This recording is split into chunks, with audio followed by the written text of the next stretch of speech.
Est-ce que s'arrêter, c'est échouer ou est-ce que c'est parfois le seul moyen d'avancer autrement?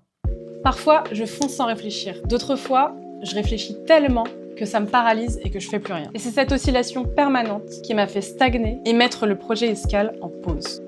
Une pause tellement longue que j'ai cru ne jamais revenir. Je me suis dit, ça y est, c'est fini. J'arrête, ça sert à rien.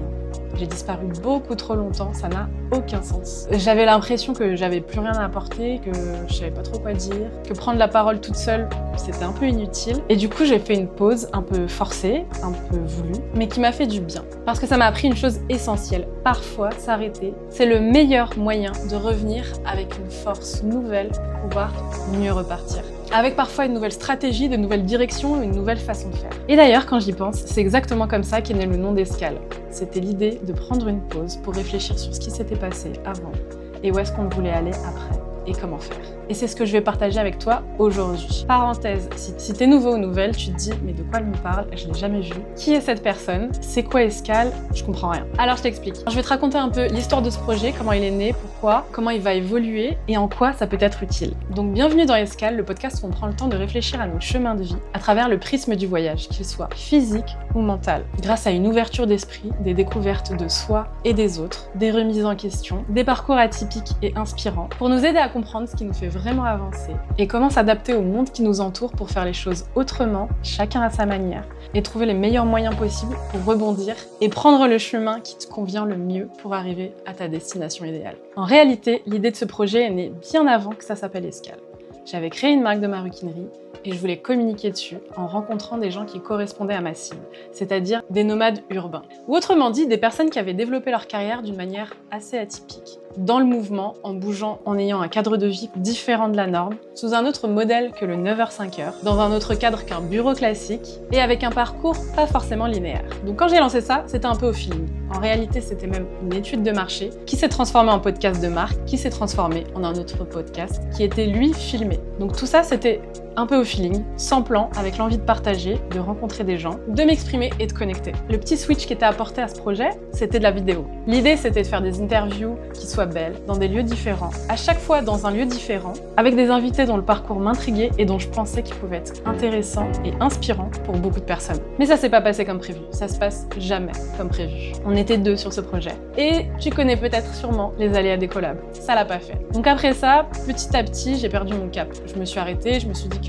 toute seule, ça ne faisait pas sens, que produire des épisodes comme ça, c'était assez compliqué. On avait des grosses caméras, on a voulu voir les choses en grand. C'était des très belles images, mais déjà, payer la prod, c'était compliqué. Pour déplacer le matériel, c'était compliqué. Pour avoir des invités qui bougent tout le temps, c'était compliqué. Pour avoir des lieux à telle heure, c'était compliqué. Donc petit à petit, chaque fatigue, chaque événement perso, chaque baisse de motivation me donnait une excuse parfaite pour tout arrêter. Résultat, je me suis arrêtée plusieurs fois parce que je voyais les choses trop grandes. J'avais le complexe de la perfection. Alors dès que c'était pas assez bon, je ne montrais pas, j'arrêtais. Je perdais l'énergie, j'abandonnais. Mais au fond de moi, j'avais toujours cette flamme qui me disait « Vas-y, continue, ça peut être cool. Va jusqu'au bout, va jusqu'au bout. Essaye de trouver de nouvelles manières. Exprime-toi toute seule pour le moment. Fais des rencontres quand tu le pourras. Et continue. » Et cette année, j'ai fait un voyage incroyable. À la suite de ce voyage, tout s'est enchaîné. J'ai eu une hospitalisation, j'ai perdu énormément d'énergie, j'ai perdu tellement de temps et je me suis laissée aller. J'ai arrêté de poster, j'ai arrêté d'enregistrer des podcasts, j'ai arrêté d'écrire, j'ai arrêté de faire des recherches.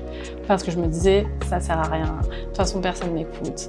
Et puis il y a tellement de podcasts, qu'est-ce que je vais apporter de plus? Enfin bref, toutes les choses négatives qu'on se dit quand on cherche une excuse pour arrêter quelque chose. Mais le paradoxe, c'est que cette pause m'a permis de comprendre une chose essentielle. Escale me tient trop à cœur pour arrêter. J'espère aussi que si toi tu m'écoutes depuis un certain moment, ça t'apporte quelque chose, que ce soit de l'inspiration, une compagnie, des réflexions intéressantes, peu importe, tout est bon à prendre. Du coup, pendant cette pause, j'ai tout remis à plat, comme si je démarrais de zéro. Je me suis dit, pourquoi je fais ça? Qu'est-ce que j'ai envie de raconter? Comment j'ai envie de le faire? J'ai réalisé que même si je parle beaucoup de voyage, c'est pas mon leitmotiv principal. J'ai pas envie de te raconter, j'ai pas envie de te partager le meilleur plan pour aller à tel endroit moins cher, la liste d'adresses, même si parfois j'aime bien partager des adresses, j'ai pas envie que ça soit le fond de mon propos. Je veux pas que ça soit juste un énième podcast sur le voyage, parce que le voyage, pour moi, c'est juste une excuse pour se découvrir, pour se développer, pour grandir et pour apprendre des autres. L'idée, c'est que ça soit plus un espace intime où tu peux prendre du recul, réfléchir à ton chemin et trouver des clés pour être plus aligné, retrouver de la motivation à poursuivre tes rêves alors que tu les as abandonnés, prendre des risques, tester des choses, parce qu'on est dans une ère où on est poussé à tenter. Les outils sont de plus en plus accessibles pour le faire, alors pourquoi pas toi? Par contre, ce n'est absolument pas un média pour te dire quoi faire.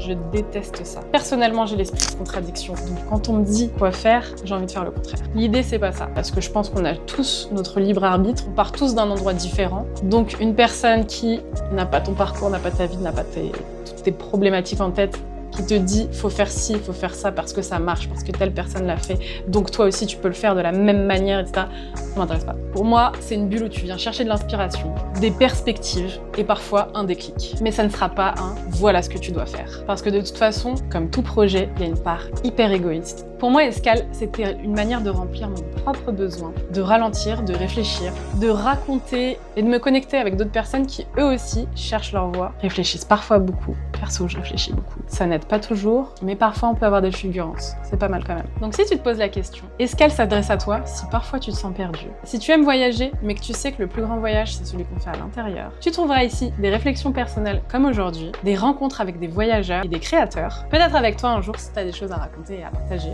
et des histoires qui, j'espère, te donneront envie de tracer ton propre chemin, de rattraper les rêves que tu as laissés de côté et les petites étincelles en toi que tu as toujours eu envie de développer, mais que tu as laissées sur le côté depuis bien trop longtemps. L'objectif est simple, c'est que tu ressentes un peu plus de clarté et d'inspiration à chaque épisode. Alors voilà, Escale, ça repart. Bienvenue si tu es nouveau. Si tu m'as déjà écouté plusieurs fois, et merci d'être là d'ailleurs. On repart plus clair, plus incarné. Je sors de ma zone de confort en testant la vidéo parce que j'avais à tout prix envie de retester YouTube parce que c'est une plateforme que j'adore, que je consomme énormément. Donc pourquoi pas remettre Escale dessus. Alors si tu aimes voyager autrement, si tu as envie de réfléchir avec moi pour trouver ton propre chemin ou te réaligner, abonne-toi pour ne rien manquer. En plus, ça donne de la force. Donc merci à toi si tu le fais. Et dès la semaine prochaine, on plongera dans un sujet de fond pour organiser tes 4 derniers mois de l'année. Je t'attends au rendez-vous comme d'habitude dès jeudi et j'espère que tu seras là. Bye!